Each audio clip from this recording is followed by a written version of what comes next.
Content warning. This podcast is intended for a mature audience. Contains graphic descriptions of violence and explicit language. Hello, friends, and welcome back to Pods of the Multiverse. We're an unofficial D&D podcast where four friends play D&D. We're so glad to have you back at the table for our third game of Season 5. I'm Andy, the DM for our adventures in the world of Theros, and with me are my three best friends. I'm Jimmy. I play Gron, the Minotaur Barbarian, who is now completely off book. Hell yeah. Off books. Gron is no longer reading anything. Yeah, there's no books. My name is Geppi. I play Klyx, the Leonin Rogue, who cannot escape the beeline as fuck urge to knock shit off of shelves, even if they contain weird poisonous fog shit that might kill us. Literal prophecies. Oh, right, it was prophecies. Right, yeah. And I'm Scala. I play Paravex, the human heretic, dispeller of walls of fire and the lies of the gods.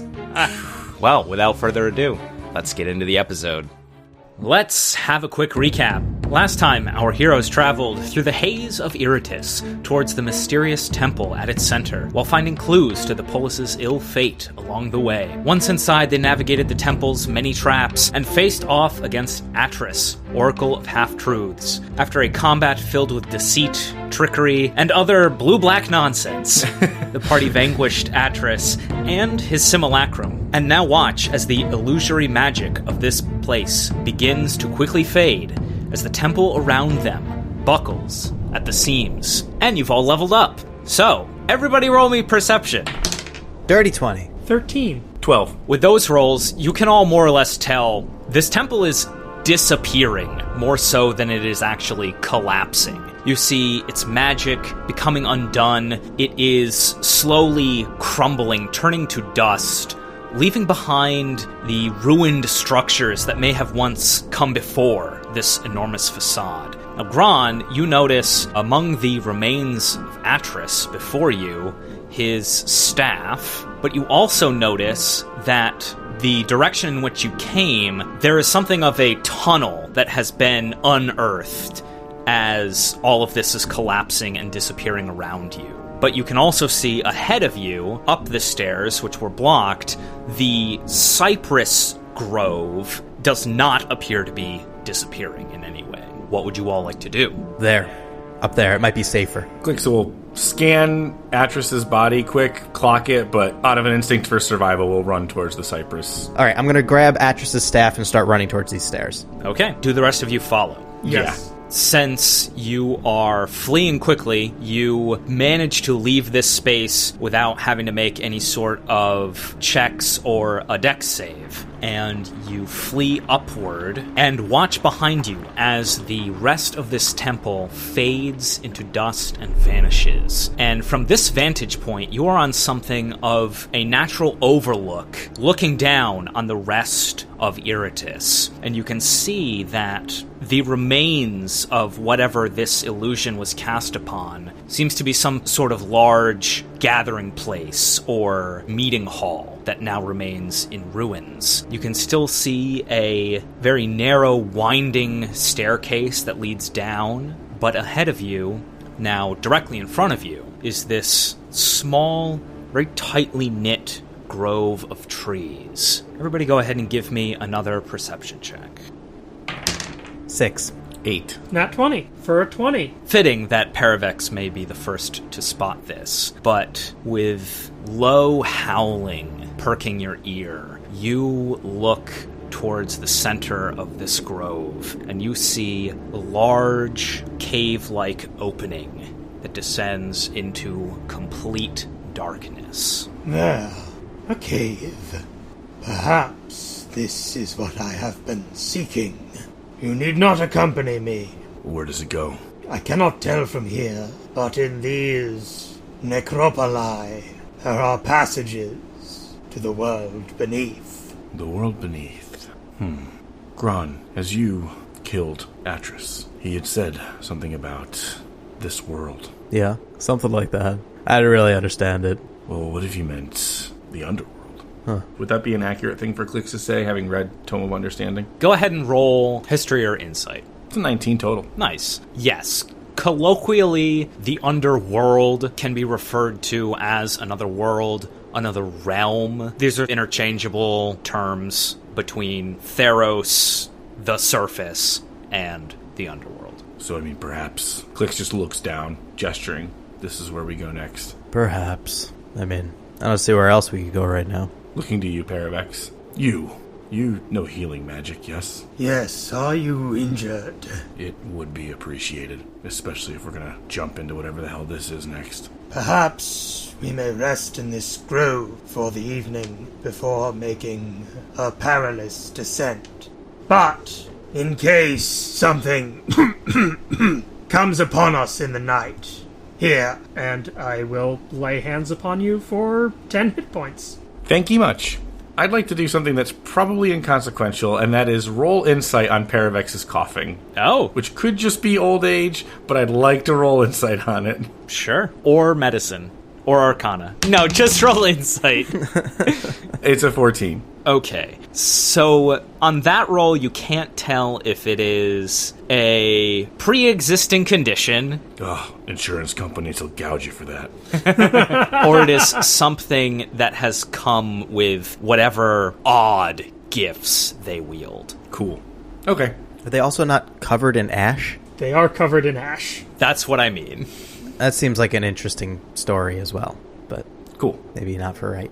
Maybe we'll get a fire going. Or for right now. You're apparently taking a long rest. That's actually, here we go. I'm going to try and steer us into this. Sure. All right. That is a really good idea. Maybe when we sit down, start a fire, enjoy this respite, you can tell us a little bit more about that cough and how you got it. I made an oath to tell you the truth, and it is one that I do not make lightly. So yes. Klyx will nod at you and just look to Gron. Are you okay to rest here? Sure. I'm going to look around. Does it seem safe? You can roll survival or perception. 12. Okay. You do start to see, as your party begins this conversation, the haze below you begin to fade slightly, and figures begin roaming the streets that were once obscured or even hidden. But as far as what is around you, up on this overlook, it appears pretty safe. Do I see a way from down there to up here, or is it pretty inaccessible? There is this very narrow staircase that leads down into the remains of this meeting hall. Right. But that doesn't seem very accessible from what you can tell. It's hidden against this outcropping, and you don't really see any movement anywhere near the bottom of it at all. Okay. Seems pretty safe here. I think we're good to rest here for a while. Good. Paravex will start making a fire. I will gladly answer your questions. I hope you do not mind if I make some inquiries of my own. I have nothing to hide. Nothing? I wouldn't follow Krufix if I didn't value the truth now, would I?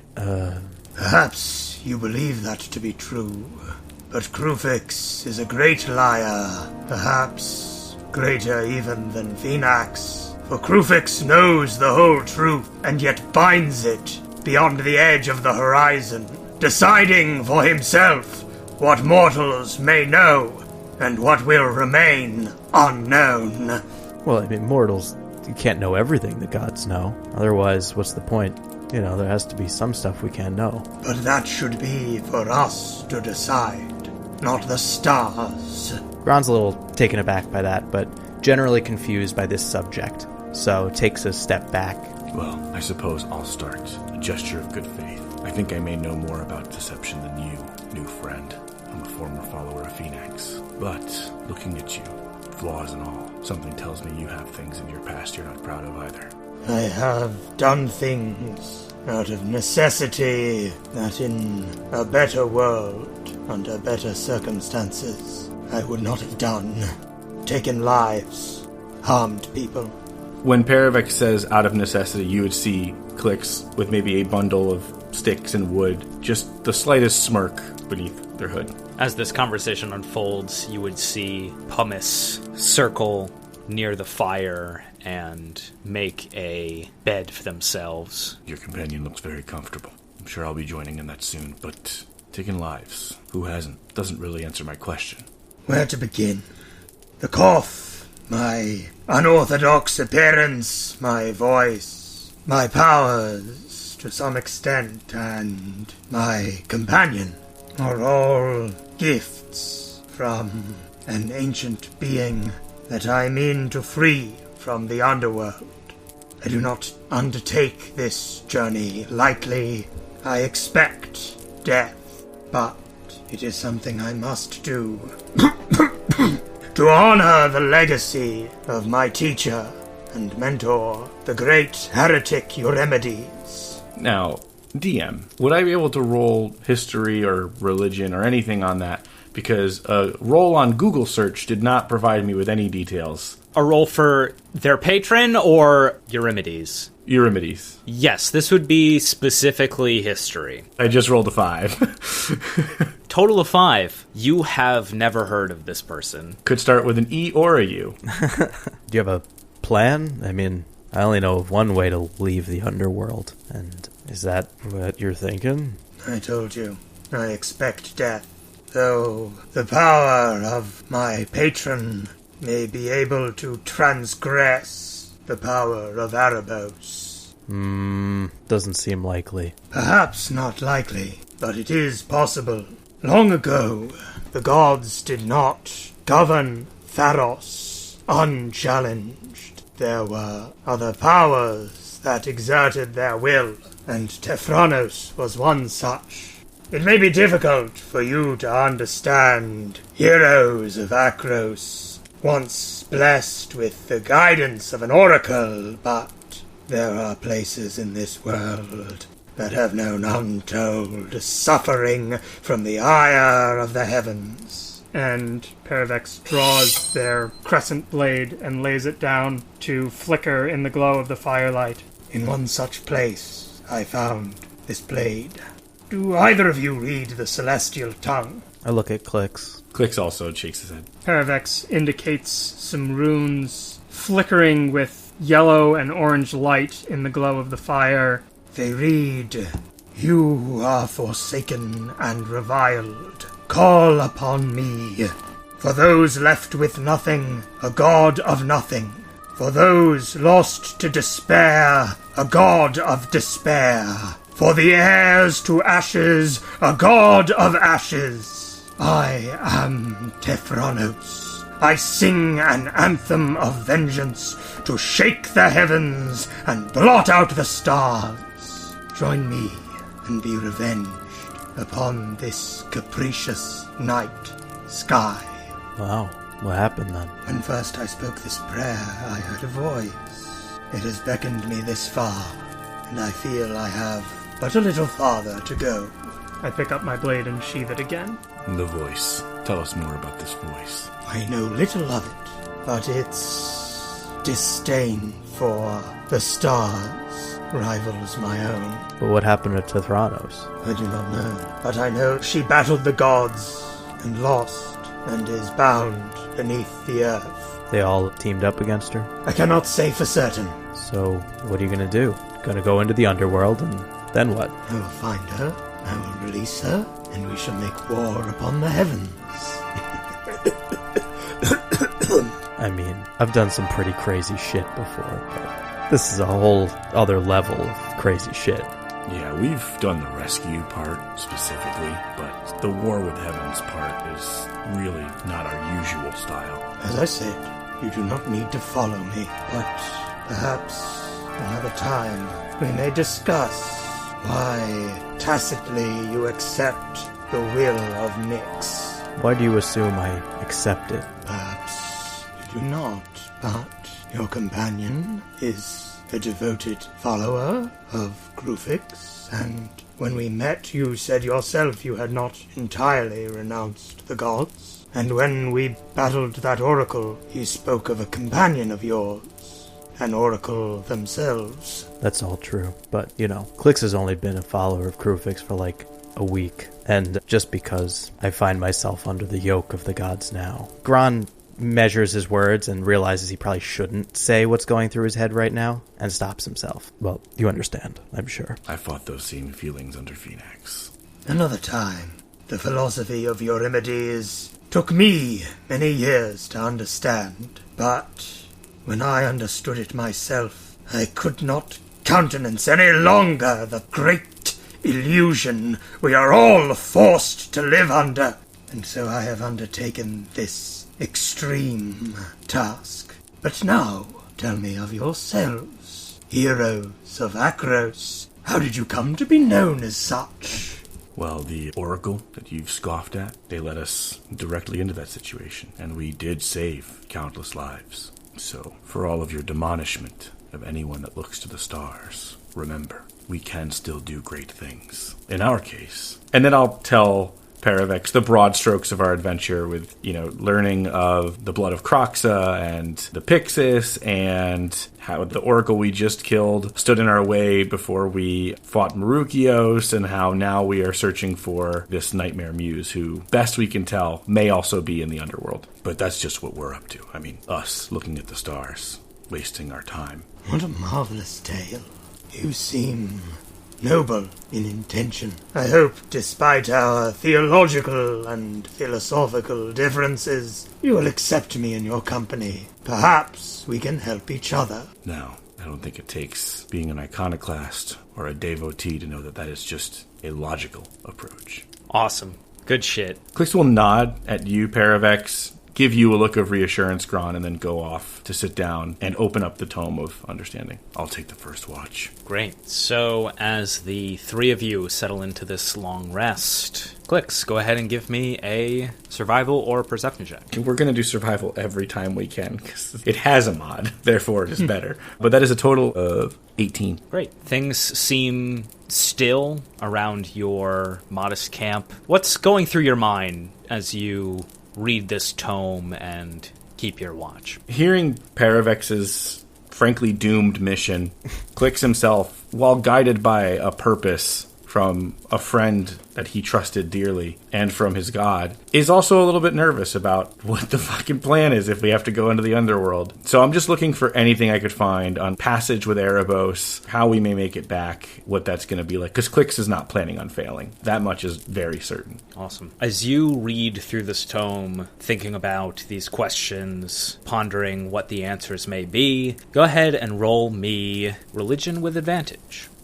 19. Okay. You find some passages in this tome, and in the past, when you've read it, you hear this disembodied narrator, as if the words on the page are speaking out to you, more so than you are reading them. Re-up that Audible subscription. Klyx knows what the fuck's up.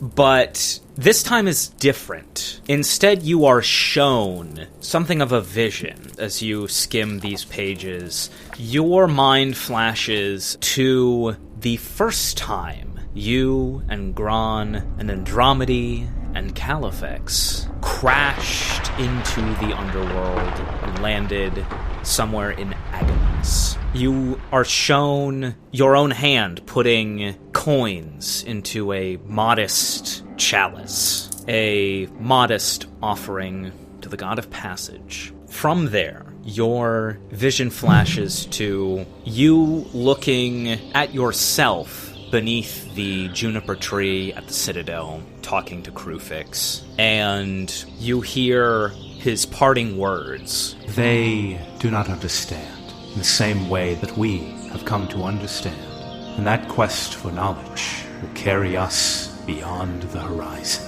Continue on this path, Klyx, for now the time of your departure from this place draws near. And you are taken out of these visions. Your piety with Crufix goes up by 5 as your watch ends. Okay. I don't think we established sleeping order, but since we didn't, Klyx would wake up Gron. Gron, while you find rest, you struggle to shake the feeling of Mogus laughing in your ear at the rage that you cannot help but invoke.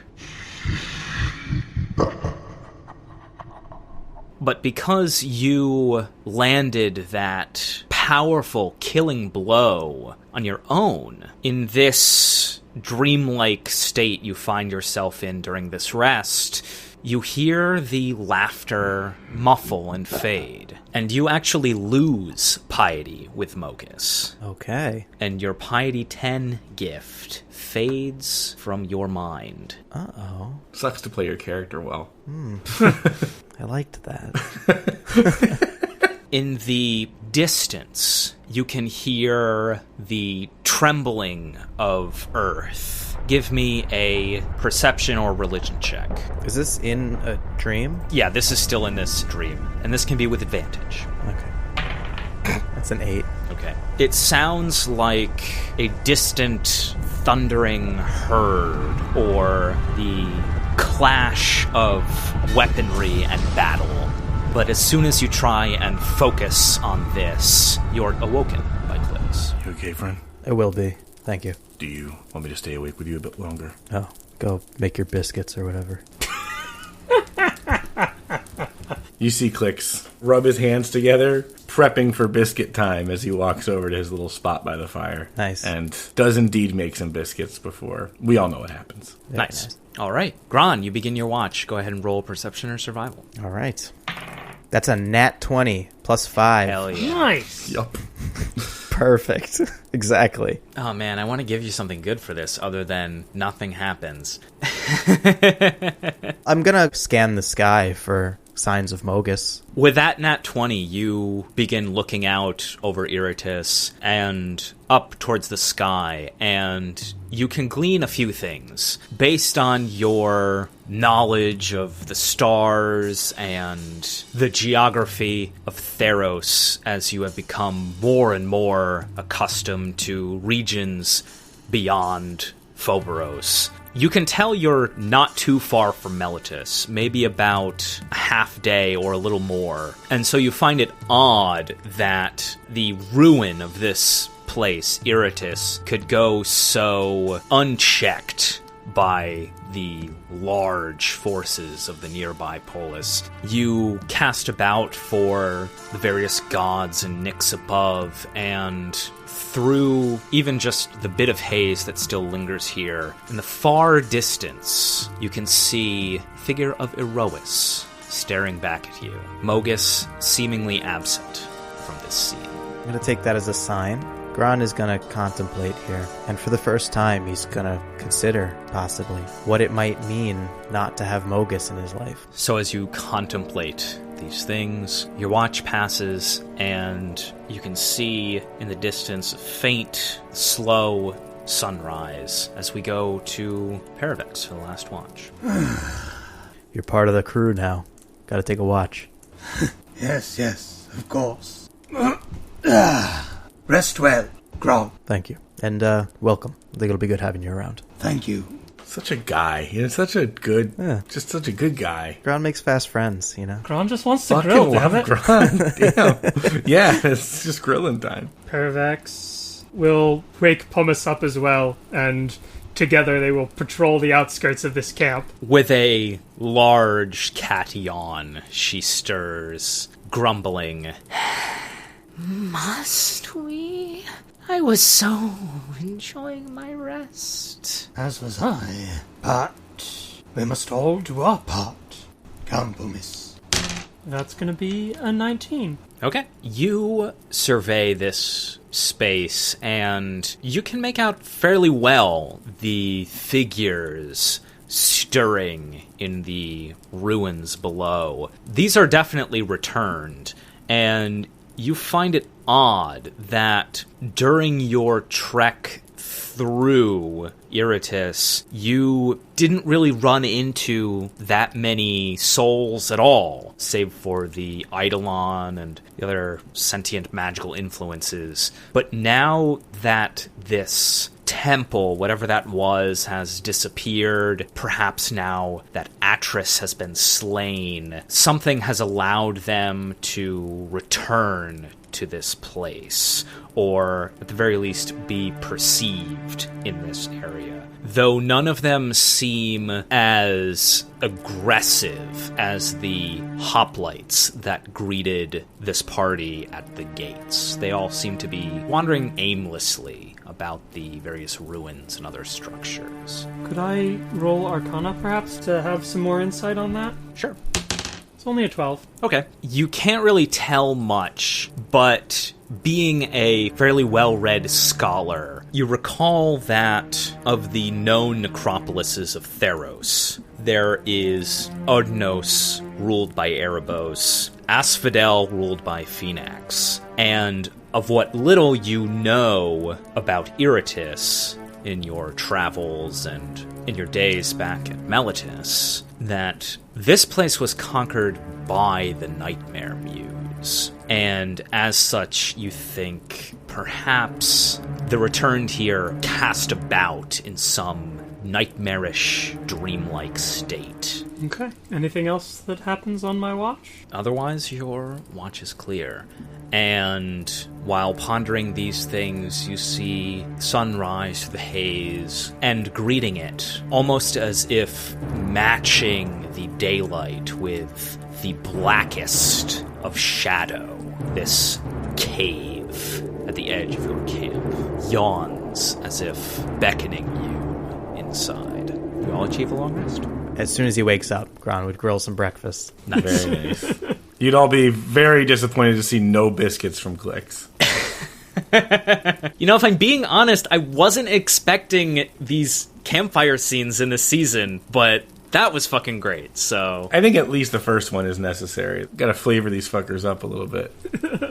Klyx wakes up, grabs a link of sausage if Gron is actually grilling, but if not, is gonna go do the quest. I don't joke about grilling. Oh, yeah.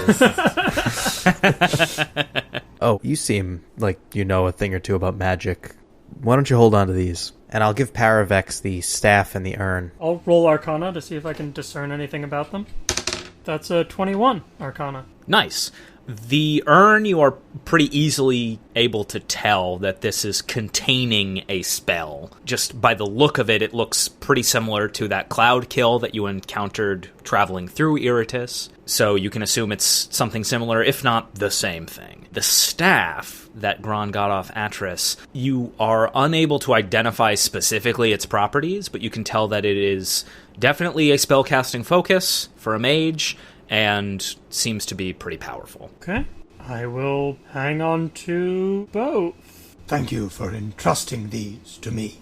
Better than me. I'd probably just break them. So, you begin descending down this cave, and you immediately feel an odd sensation as the darkness swallows your party. You feel like you're in a place you should not be, and after a time that feels like hours or days or maybe just minutes, you see a dim opening ahead. A dull hue of grays fill your vision, and you look over an endless gravel shoreline where dark waters lap calmly, countless drifting islands with leafless trees and crumbling ruins dot the horizon.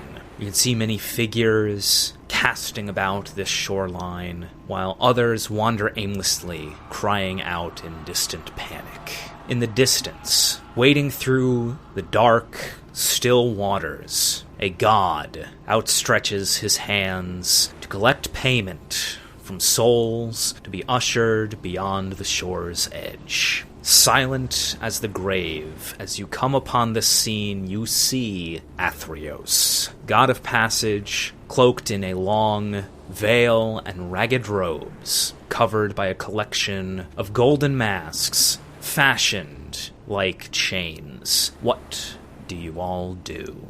It's pretty metal. So, what's directly in front of us right now? Go ahead and give me perception. It's so close to a nat 20, but it's an 8. 17. No. You're basically at the mouth of a cave, looking at this seemingly infinite shoreline that is maybe 400-500 feet ahead of you. You see all of these figures and these far-off islands in the water, and while you're looking over the scene, Gron, you on that roll would realize that as you're at this cave mouth, it's sitting in the craggy hillside as you get your bearings that above and around it quickly turn into a massive rock face which you cannot see the top of. Looking about where you'd expect some sort of cave roof, wherever you've wound up, you see a still and cloudy dusk. Ugh. So, Paravex, how should we approach? Well, from what you have told me, you have the most experience in entering the underworld among our party. That's true. Everybody can go ahead and give me history or insight, and Klyx and Gron, you can give this with advantage. Ooh. That's an 11. Dirty 20.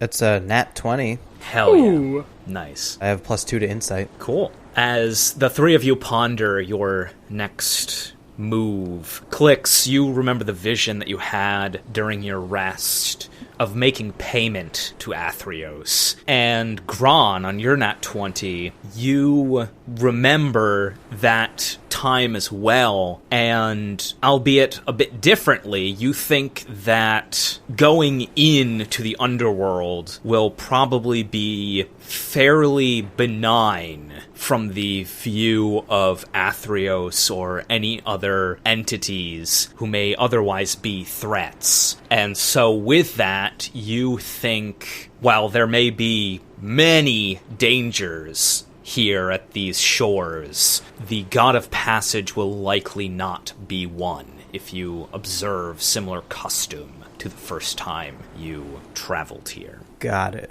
But this is a threshold that is not so easy to come back from. Correct. Gron is feeling a little, I guess anxious would be a word, that we're going in without a plan. So getting in ought to be easy enough. We might never get out, and we should be ready for that. I was thinking about the same thing last night. Could always learn more by talking to Athreos. I don't think that's a good idea.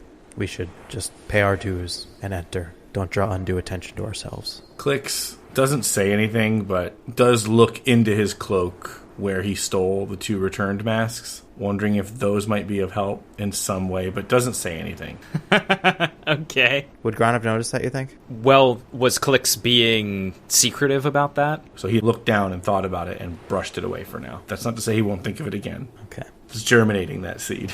Gron is going to dig in the pockets of his cloak for 2 copper coins, is it? This might come up in a little while, but that doesn't really matter. Okay, never mind then. Motioning to Paravex. Do you have money on you? I have little need of currency, but I do have some coin on me. Okay. Look, I know the gods are not something you pay a ton of respect to. That's fine, but you will need to pay for this passage. I do not deny the gods' existence or their power. This is Athreus' domain, even if it is stolen, and I am not fool enough to challenge him over it here.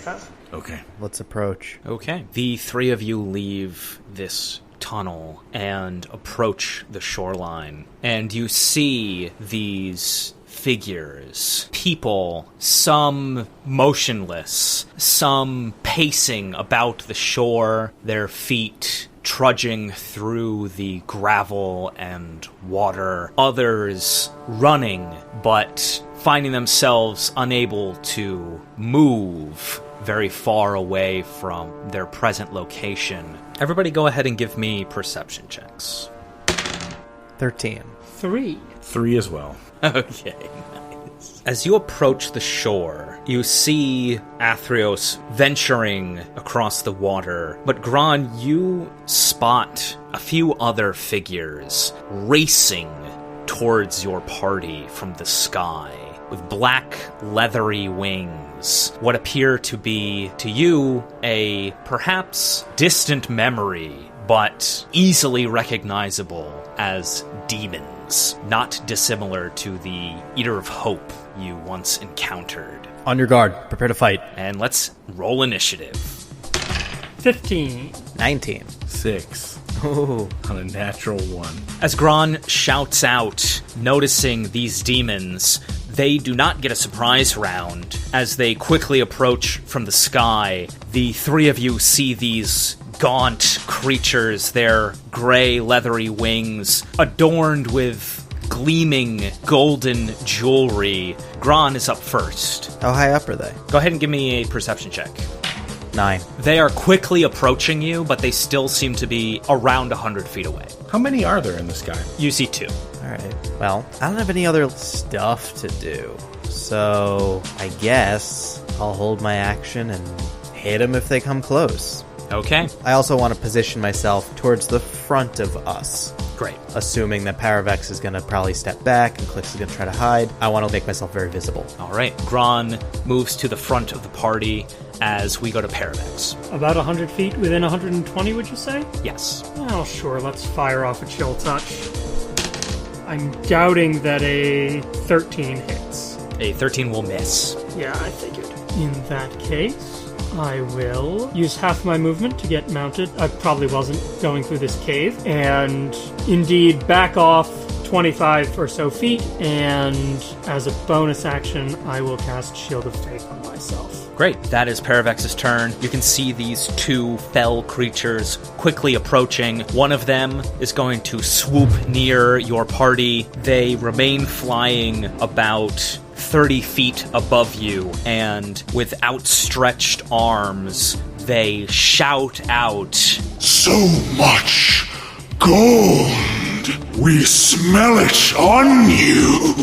Mortals who dare tread the shores of the Tartix!" and it is going to cast Storm of Crows. It conjures a spectral storm of crows in a 20-foot sphere centered around Klyx and Gron. Go ahead and make Constitution saving throws, please. 10. 15. Okay. Klyx, you will just pass. Gron, you fail. Oh, wait, I'm sorry. That was a saving throw. 14. Still fails. Gron, you still just fail. I love how you knew it. Like We know what this DC is. Yeah. I'm glad we got the right number. Gron, you're going to take 20 slashing damage and 12 psychic damage as the area around you is immediately obscured. Klyx, you take half as much, so that's 10 and a 6. And you see that this enormous cloud of birds remains in the area around you. We go to Klyx. Okay, mechanical question if I may. I'm assuming that these aren't familiars or anything. They won't have an AOO on me if I move out, right? No, these aren't creatures. This is an ability. Gotcha. Can I start with a perception check? I'd like to stay as near Gron as possible, but I'd like to hide. Okay. 18 on the dice for the perception. You would be able to hide, but it would mean staying in this storm of crows. Clearly a dot effect on this thing. Great. Thank you for confirming that one. All right, and then on that high perception roll, is there anywhere else I can hide that's just further away, out of the crows? Yes, farther away, down the shoreline, you can see these bits of ruined structures that you think you could hide behind. How far away is this new place that I've found along the shoreline? About 30 feet away. Gron, we have to get out of this swarm. I'm going to go this way. Try to follow my lead. I'll hide. And I'm going to go and do that, and hopefully Gron heads in that area so we can get a good flank position next turn. But I'm going to go use most of my movement and then bonus action hide and then hold my attack, but I don't think anything's going to come up in the rest of the round. Okay, go for it. All right, stealth. Pretty low roll, but an 18 total. Great. You dart out of this area and you hide, but in the distance you can hear this demon shout, "Hiding! Running! I can still smell your gold! I will have it!" Give me insight. 18.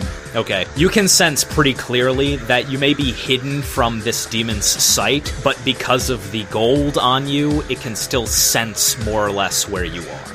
Very cool. So mechanically, you are hidden for the purposes of sneak attack, but it can still find and attack you. Got you. So I'll still have an advantage because it would be startled somewhat, but it would have the ability to search me out. You are hidden, but it has an ability where it can just know where a certain amount of gold is. It's like a heat map kind of thing. Yeah. Gotcha. Great. That's Klyx's turn. We go to the second demon.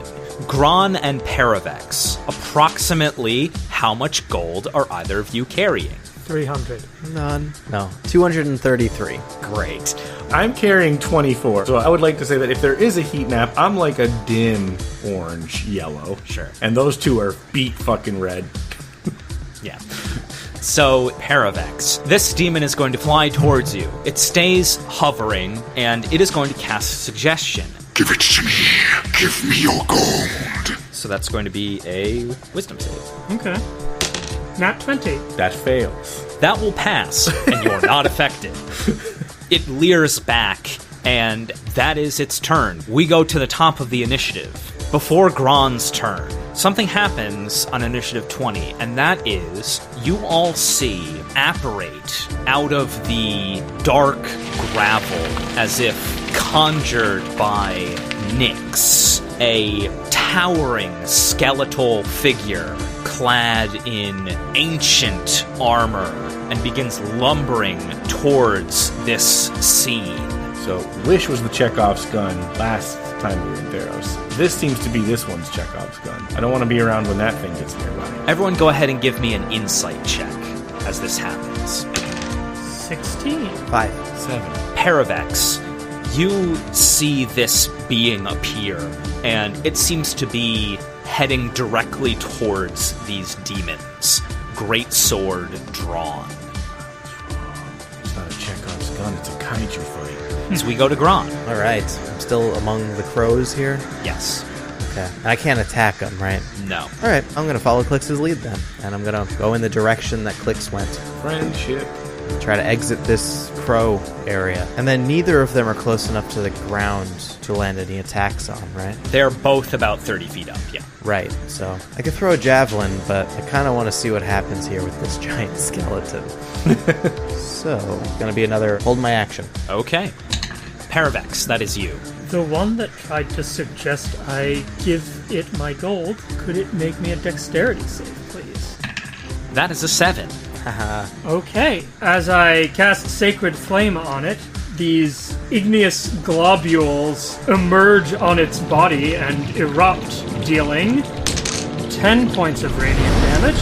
And how far down the beach is this skeletal figure, you would say? It is approaching. It is around 30 feet in the opposite direction as Gron and Klyx. Okay. Could I roll history to know something about this, maybe? Sure. Nat 1.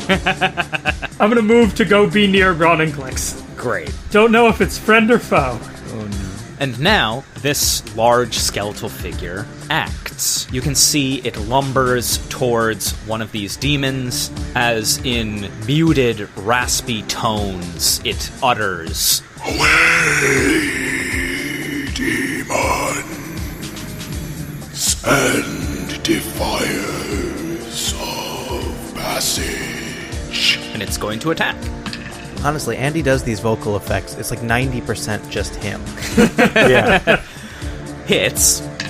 Wow. And you see takes a chunk out of this demon's leathery wing. Nice. The same one that Paravex attacked. As we go to that same demon, it is going to follow with its insatiable greed the direction of the gold, and it would find Paravex, and it is going to make 2 claw attacks. Okay. Wow. The first one is a 9. That'll miss. These things have some pretty big mods, but I can't roll above a 5, apparently. And that is a 14. AC's 20. Jesus, Damn, nice. I forgot about that. Shield of Faith. Both whiff as we go to Klyx. Okay. I'm going to come out of hiding and attack the one that just came for Paravex. Great. Yeah, that'll probably hit 25. Definitely hits. Let me reroll the 1 with Piercer, which I now have. It is 28 piercing damage. Oh, nice. It has to roll concentration again.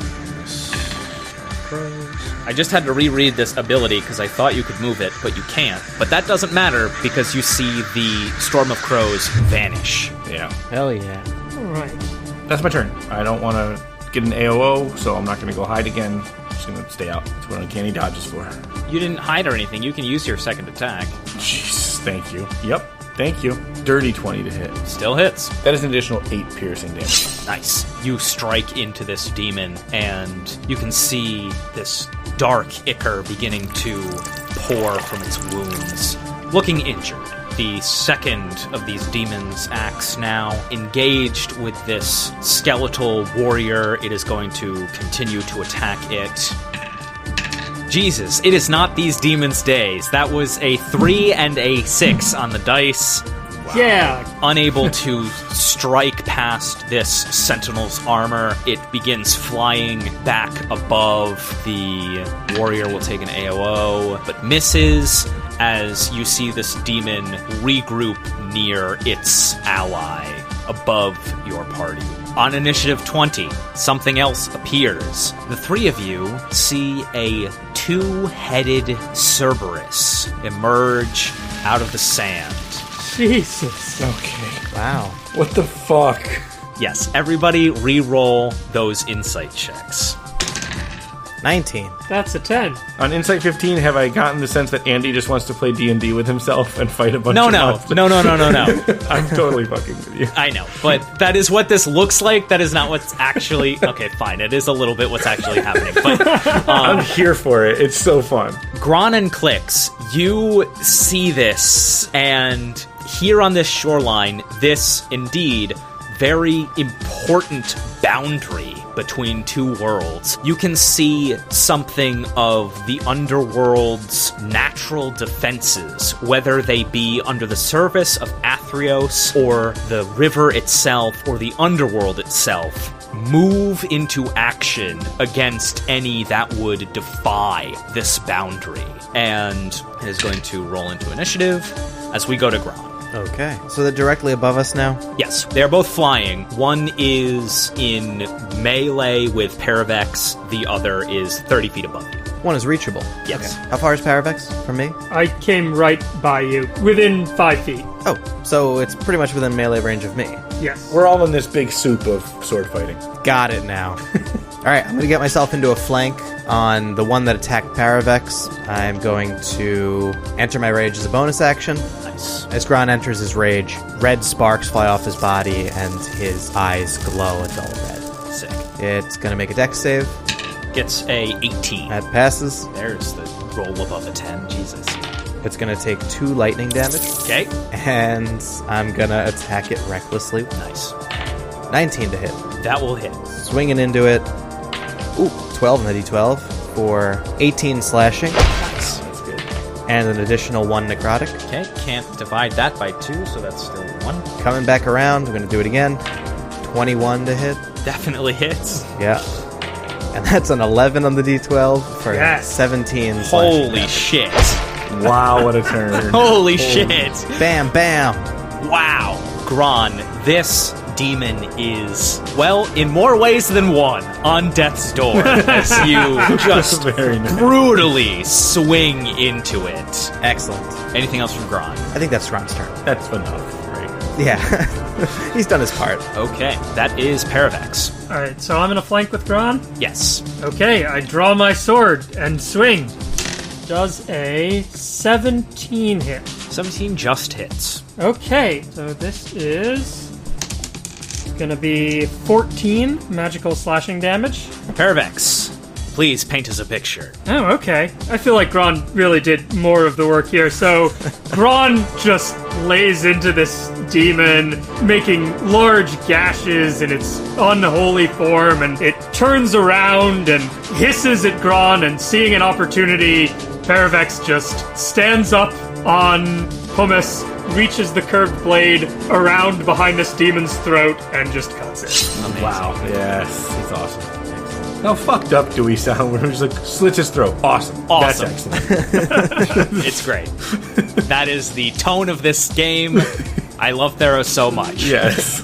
Don't overthink it. Yeah. They're demons. Just demons. As this demon falls towards the ground, you see, before it can even reach the gravel shore, it has faded into ichor and viscera and dissipates, a scatter of remains. Anything else from Paravex? That's it for me. Great. Now the skeletal warrior goes. It plods towards your party. Looking down at you, you see this large sentinel guardian the border of the underworld. Tiny, glowing eyes from beneath its ancient centurion's helm as it beckons towards you.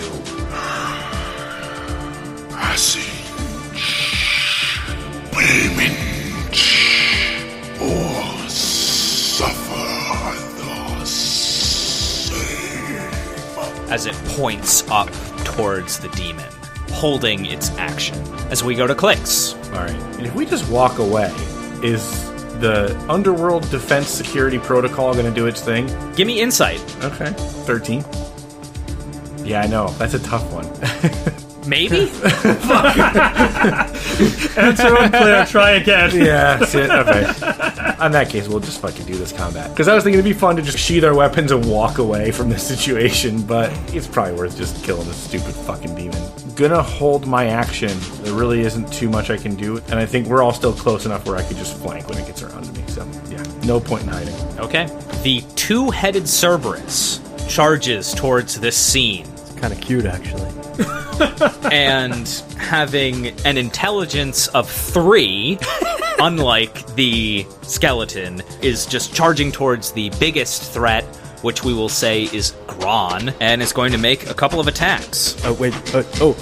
See this large two-headed dog, yellow eyes, and massive fangs. It's going to get a 17 to hit on the first. That just hits. That is going to be 8 piercing damage, halved, plus 5 fire damage. Okay. The second attack is going to be a 13 to hit. Doesn't hit. Okay. And he's in melee now? Yes. And remind me how held action works? I would say because it charged at Gron and you're still on the other side of Gron, you wouldn't be able to swing out. Yeah, it's fine. Yeah. Anyway, at the bottom, the second demon is going to act. In a fit of rage, it is going to use its Storm of Crows on the entire group beneath it. I will have your gold, guardians of the Tartix, or no. And everybody give me a con save. Boy. Get the fuck out of here. Yeah, get the fuck out of here. That's a 6. Fuck me. Do nat ones auto fail? Yes. Nat 1. 19. As this Storm of Crows apparates, that is going to be 14 slashing damage and 16 psychic damage for those who failed. Jesus fuck. Half for those who saved. I'm still concentrating on Shielded Faith. Oh, I forgot to make a save for Pumice, who is also in the Storm of Crows. Pumice fails and goes away. Oh. As this happens, you can see the Cerberus immediately looks really hurt. The warrior, however, a lot more durable. I'm going to use my reaction to cast Hellish Rebuke on this thing. Okay. Dex save, please. Makes a dex save. Fuck me, that was a 2 on the dice. Fuck yes. Yeah. Okay. As it takes 13 fire damage. Okay. Can that thing make me a concentration check on the crows? Oh, sure. Because I'd love for those to be gone. That'd be sick. Got a 16. It's fine. After this assault from the demon, we go back to the top of initiative. Seeing no more lair actions, that is going to be Gron. Gotcha. Alright, Gron's got this big two-headed dog in his face. I don't want to hit it. I like it. Same. Can I roll an animal handling check? Not as an action? Sure. That DM laughs as this DC is absurdly out of reach, but okay, let's see it. I want to do it. Yeah. I don't have proficiency here. I'm just going to try it. That's a nat 1. Describe how you fail. I look into its eyes, its completely dead, glowing yellow eyes, and try to raise up a hand to it, just trying to make a show of peace, and it snaps out at me. Alright, fine. We'll do it this way. And I'm gonna just recklessly attack it. Go for it. I did roll to see if that snap hit. It didn't. Oh, okay.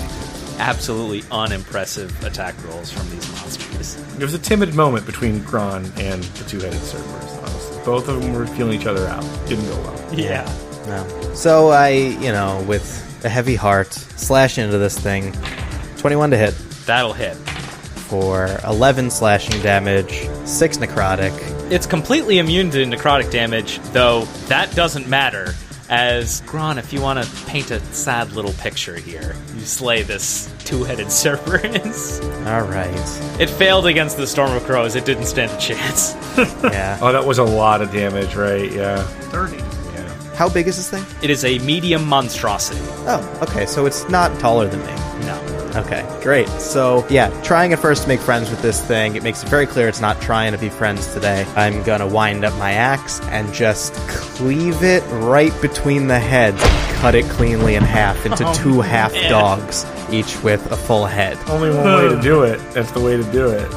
And destroyed, it apparates into stardust and disappears. Oh, that was sad. Anything else from Gron? Yeah, I've got another attack. Is there anything near me? You could throw a javelin at the thing and try to break its concentration. Can I attack with 2 different weapons with my extra attack? I'll let you do it. All right, so the demon's above me again? Yes. So finishing up here with the Cerberus, I'm going to hold my axe aside, pull a javelin off my back, and just chuck it at the demon above me. 26 to hit. Fucking absolutely hits. And that's 10 piercing damage. Damn, it's not bad for a thrown weapon. It's pretty good. Yeah, Gron's got good strength. Anything else from Gron? That's about it. That is Paravex. No, it's a concentration check. That's what we did that for. Okay. This black and gray dice is officially banished as it rolls a nat 1. The Storm of Crows goes away. Hell yeah. Hell yeah. Good, then I don't have to do any movement. I'm going to ask for a dexterity save from you. Okay. And the hits just keep coming. That's a total of 12. Okay, not good enough. As I envelop this in Sacred Flame for 11 points of radiant damage. Nice. And then, feeling a little ragged, as a bonus action, I'm going to use my Healing Light to restore a bit of my health. 2 1s on those D6s. Oh, man. Whoop-de-doop-de-doop-de-doop-de-doo. Carry on. Oh, no. All right, the skeletal warrior. You see it pointing its great sword towards the demon. Return to the abyss. And appears to continue to hold its action. As we go to Klyx. You see Klyx look up, size the distance, considers a knife, and then, I almost forgot, pulls out his crossbow from the robe and lets loose a bolt. Yeah, 25 hits. Nice. Dealing 12 piercing. Anything else from Klyx? No. Okay, we go to the demon, sensing the most gold on Paravex is going to lunge down out of no other option than to make melee attacks. Fucking hell, that is a 15 to hit. That's gonna miss. Amazing. That's a 1. That's another 1. Oh, no. Oh, my God. Fuck these demons. Double whiff. You have no luck with demons, do you, Andy? For real. Oh my god, seriously. You can see the skeletal warrior swing out after the demon strikes into Paravex. But even the fucking neutral party can't even goddamn get a swing in. That's only a 14. Your empire is crumbling. Anyways, so much for this showcase. I'm gonna make an attack as a reaction using Sentinel. Yeah, Still reckless. Ooh, that's not very good. 17 to hit? that will still hit. All right. That is 12 slashing damage. They are stuck in place. Yes.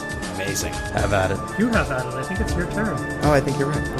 Gron, as you strike out with your sentinel feet, it is your turn. Perfect. All right. I'm gonna hit it recklessly again. Swinging. Dirty 20 to hit. It's That is 17 slashing and 6 necrotic, which is halved. is looking bloody after you finish your first swing. All right, let's put a Wrathful Smite on this one, and let's do this again. Ron spits in his hand before he grabs the axe. Yeah. Put a Wrathful Smite on this one. Oh, man. Yeah, exactly. Spit in my hand. The axe glows red. Oh, yeah. Sparks flying out from the end. Ooh, misses with 14 to hit. 14 will miss. All right, Last time Ron missed the attack. I know, really. They both have to be single digits. Man, I wanted that kill. All right, that's that, I guess. That's Paravex. Time to steal more valor from the barbarian. Probably. That's a 20 to hit Fucking hits. for 9 magical slashing damage and a 21 to hit. Yep. How fares this demon? Borderline death's door. Very bloody. This is a fiend, right? Yes, it is. This is very clearly a fiend. I'm not leaving this to chance. Divine Smite. So, 13 magical slashing damage. And, wow, this is almost as high as it can get. 31 radiant damage. Okay. Jesus. Paravex, paint a fucking picture as you overkill the hell out of this demon. Paravex grips their blade with both hands and concentrates on it for a moment as black and gold flaming light erupts along the curve of the blade, and they raise it over their head. Take this gold back with you into the abyss. And I just slam it down, and their body just erupts in this flame, and they're reduced to ash. Awesome. Fucking sick. Before we exit initiative, it is this skeletal warrior's turn. It looks down at your party. Beyond this shore, we will not be so kind. And then it fades into starlight and disappears. Now we exit initiative. Okay. After the dust and starlight of this combat fades, why don't we all go ahead and roll another perception check for me? 14. 8. 10. The 10 will just barely let you, Klyx, make out a figure in the far distance along the shore. But Gron, they seem to stand out among the rest of the souls moving about this shoreline, almost as if they are staring directly at you from beneath their white robes. I don't like this place. Are they in the same direction as Athreos? Athreos is off in the water, moving about, but on those rolls, kind of in the same direction. Okay. Let's just make our way towards Athreos. We'll keep an eye on them. If they make any moves, we'll deal with it then.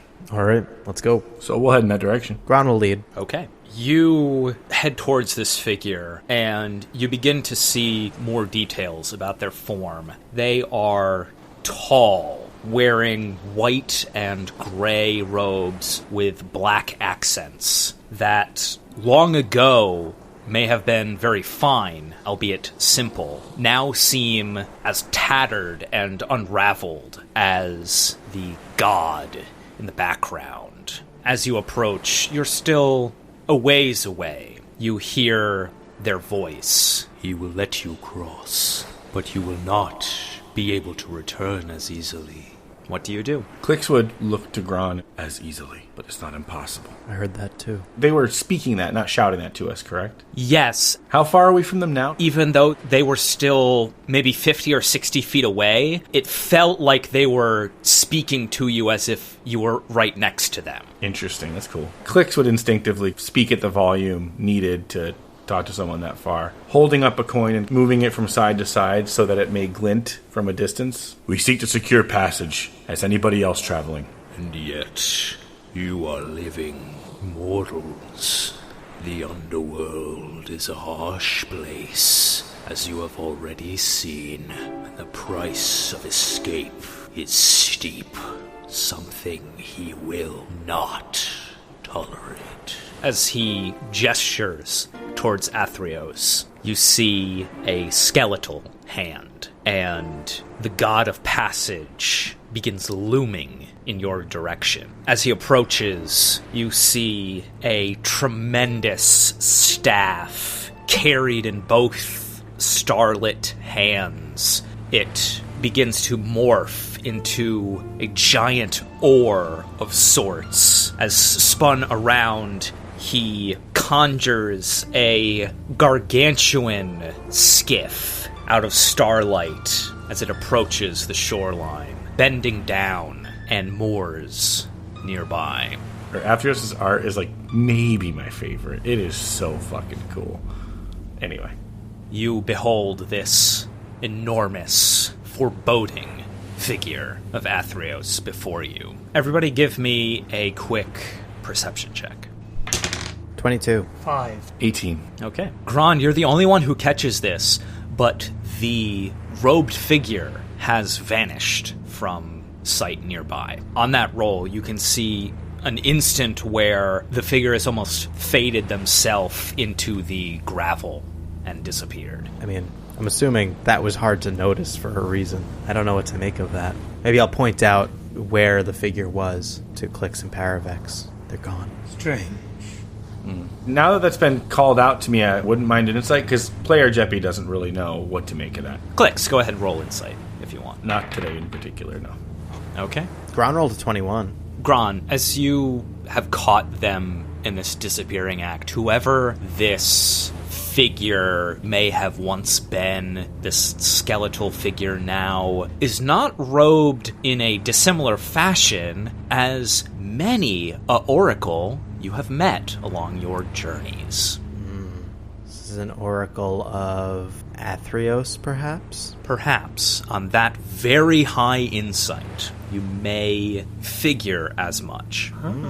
But this figure was on our side of the water. Yes. And for clarification, not once have you been able to see the opposite shoreline. Right. That's what I figured. Just any errant island in the distance. And so a figure on this side of the water isn't necessarily one who has passed into the underworld. Perhaps. Okay. Well, that's Gron's understanding of it, so great. Klyx would hold up in two hands, 5 coins. God of passage, we seek entrance to the underworld. We shall pay our share, and we will not stray. There'll be no need to send any of your guardians our way. But we do seek to restore some balance to your domain. There's someone hiding here that does not belong. We'd like to root them out. All right. Klyx, with all of that said and the gesture made, go ahead and roll me persuasion or religion with advantage. We're going to do persuasion. First roll was a 1, second roll was a 20. 23 total. Oh, nice. There we go.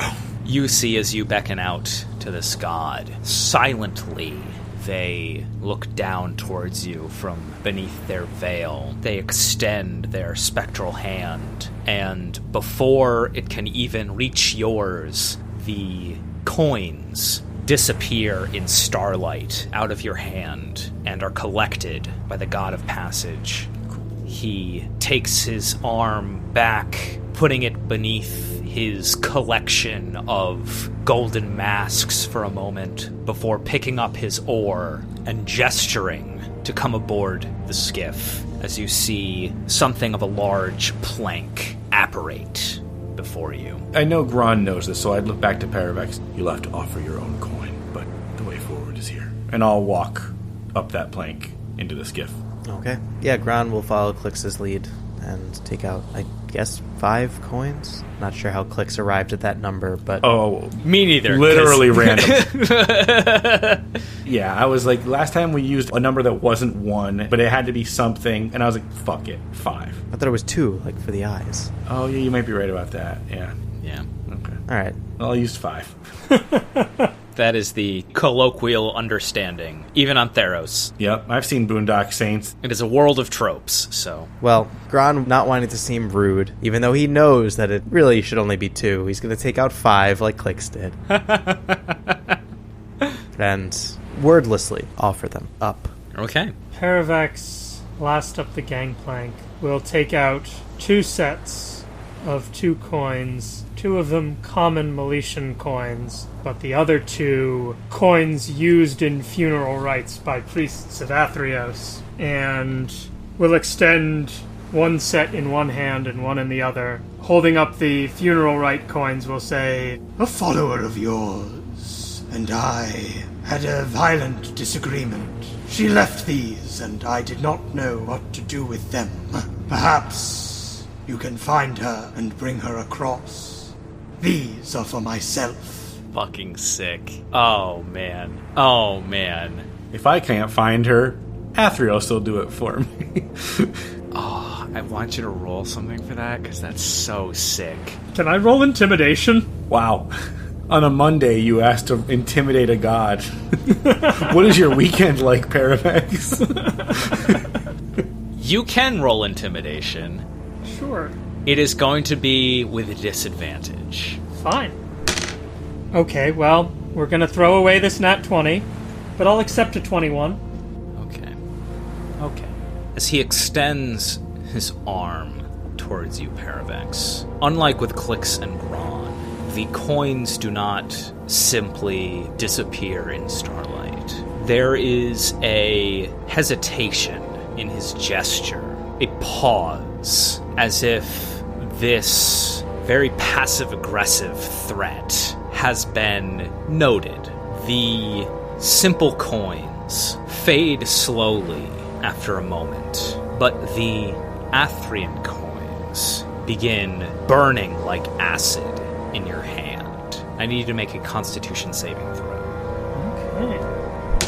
That's a 13. How many hit points are you at right now, Paravex? I have 32 of 60. Okay. You immediately lose half of your remaining hit points as the coins melt away and fall into the water below you. Very nice. Paravex grits their teeth, but behind the pain, you almost notice the hint of a smirk. Now, we'll talk about that on Table Talk, but if that had been a 25 or higher, something crazy could have happened. But, I mean, if we're assigning Avatars of God stat blocks, you know, they should be well above Ancient Dragon DCs, which are 24, 25, 26, you know what I mean? Oh yeah, for sure. But still, like, that roll had to do something. All right, the three of you, having boarded Athreos' skiff, watch as it slowly leaves the shoreline, the god of passage granting you just that. As the waters silently move around this vessel, behind it, Athreos, oar in both hands, ushering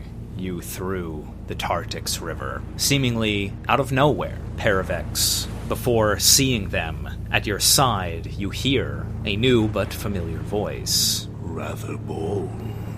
Only Paravex hears this, correct? I would say the rest of you notice. It's not like it is spoken in Paravex's mind, no. Okay. I am committed to a principle, the principle of truth. If I were to act dishonestly, even in the face of gods, then my commitment would be worth nothing. I understand this code.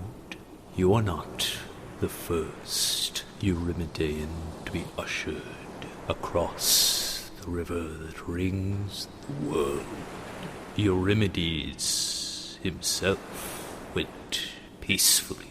He was the greatest of us. He accepted his persecution with peace and temperance. But he was old. He had much time to consider his mortality. He forgave the Meletians their foolishness. I must be honest. I cannot be so forgiving. Even so, will you accept your judgment when it comes? If I am to be judged, let it be by mortal souls, and not the stars. If you continue on your path, you may very well learn the difference between those two things is much smaller than you think.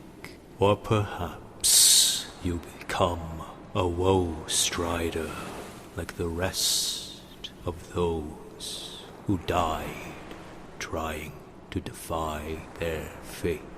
Paravex has no retort, but contemplates these words. Do I see the robed figure in the skiff with us? You look about, and yes, you do. In fact, all three of you now see this figure as it has begun conversing with Paravex, standing at the very front of this vessel, looking out over the waters, their tattered robes blowing silently as if by wind that isn't there. I don't know if I should say what I want to say, so... Yeah, I think I'm going to say it. Yeah. We were given passage by your god, earned, agreed upon. Why do you torment them so? Gron's gonna look at Klyx wide-eyed. Klyx, as you say this, you can see the figure turns, and for the first time, the three of you can see beneath their hood, behind a similar veil as Athreos, but thin enough in the dim hue of this scene, a gaunt, skeletal face. Consider it a morbid curiosity of this, oh soul. I have been here by Athreos' side to bear witness to many crossing. I am his oldest voice, perhaps his first. Oracles are supposed to interpret the words of the gods, are they not? And so I ask you this, follower of the god of horizons. What then should one interpret if all they hear is silence? Well, let's see. There are a few options here. I mean, one, you could meet the silence with silence in turn. You could find a new god. Or I suppose you could do what you do and just have a complete lack of courtesy. There's a way to get information. Us followers of the God of Horizons know best than anybody. You may want to modify your approach respectfully. And Klyx does bow. The bow, this oracle can roll insight. I mean for it to be genuine, though. Mm-hmm. Saying nothing, they match your bow in return and make their way back to the front of this vessel. You would see Klyx sit down and give an intense look to Paravex before opening up the Tome of Understanding for the remainder of the ferry ride. Great. As the three of you are ushered across this seemingly endless water, everybody go ahead and give me a perception check. 11. 10. 14. I should just default every character should have perception. I should make all of my characters be proficient in perception, because it is the gatekeeper of so much content. I'm really trying very hard to make it less gatekeepy to a lot of stuff. Not as in we're missing out on adventure, but flavor, you know? Yeah, that's where it's tough for me. Yeah, I think that's just inevitable. I don't think they can do anything about that. Yeah. So I'm just going to make every character have proficiency in that now. That's all that is. As you pass by these errant islands, you can see some figures on some of them. Those rolls all being easy enough to see. A few lampad on a nearby shore as it passes by, these being the underworld cousins of the Dryads and Alcide that are fairly common in the more natural environments of Theros. You can also see wicked-looking harpies nesting on the craggy cliffs of the more high-rise islands, and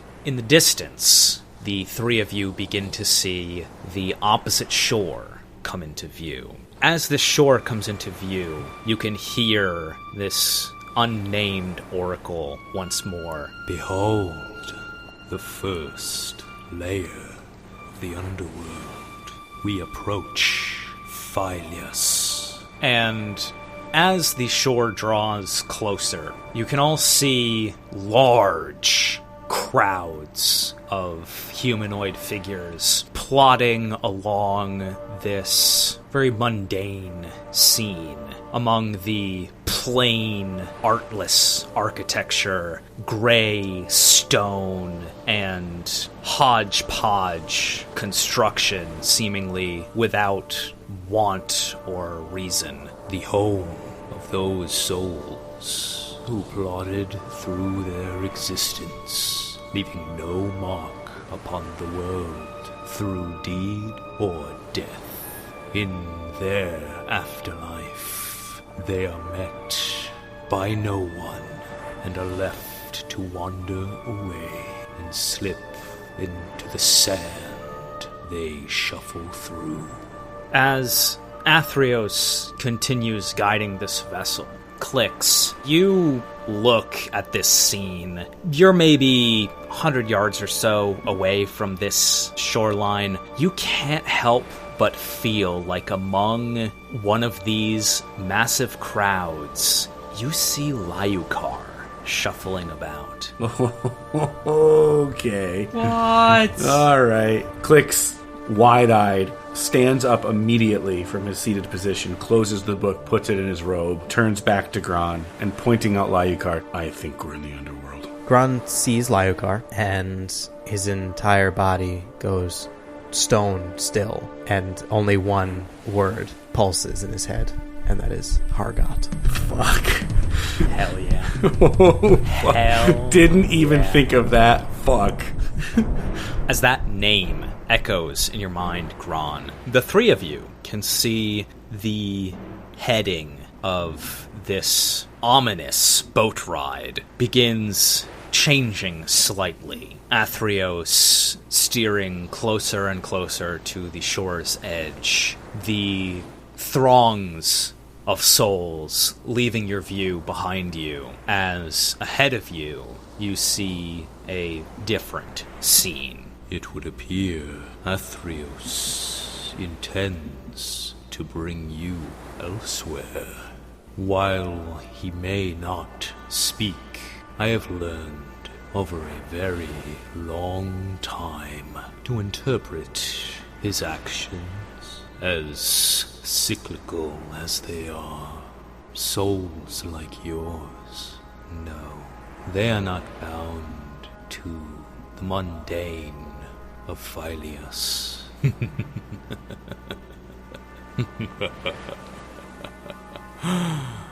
It would appear this skiff is aimed for Agonas. And ahead of you, you can hear the clash of distant combat.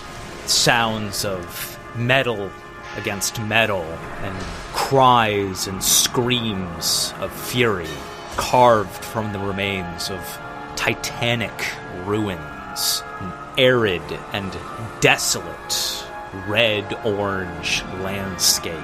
Great plateaus and half-destroyed stadiums. Massive, rusting chains thrusting out of the ground into the red clouds above.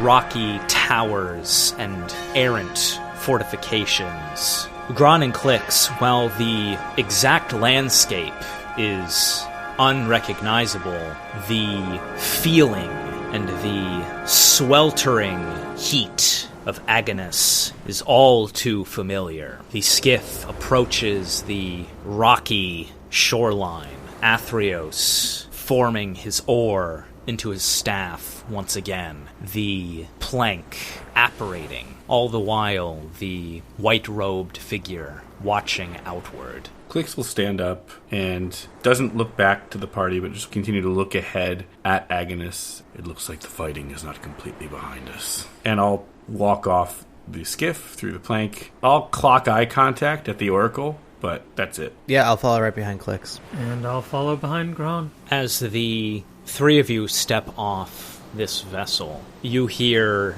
the voice, final time, wait. And from their vacant eyes beneath their veil, you can see them begin to glow with a dull gray light. Their voice changing slightly. Those who slew the half-truth prophet shall journey through brimstone and hellfire to find a coliseum of ghosts, a hidden key, in undying flame, a vision to see the true deceit. But beware the god of death, sire, and the sun god's darker secrets, seen by flashes of epiphanic sight. And suddenly, this form vanishes, and Athreos retreats into the waters. And as the sound of battle clashes on the horizon, that's where we'll leave this game.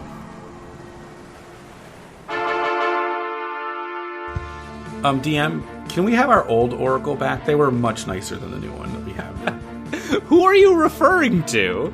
The Oracle of Athreos, the voice of silence? Yeah, the twerp on the fucking boat. Oh, come on. You live for hundreds of years. Wouldn't you get a little bit ticked off at some of these people you have to ferry across this river? Yeah, it is the shittiest Uber, ever. Eddie, you weren't going to try and do an Aussie accent for all the people in the underworld? Oh, God. Absolutely not. Stop it. Stop it. What a bad joke. We're in the underworld, not down under. Pods of the Multiverse is produced by Jimmy Affatigato and edited by Scala, with music by Andy Berger, that's me, and art by Alexa Reilly. Thanks to our Patreon supporters, and a special thanks to our Holy Avengers, May, Jake, Chris, and John. For $5 a month on Patreon, you can access every episode of Table Talk, our weekly variety show produced by Geppi. Thanks for listening.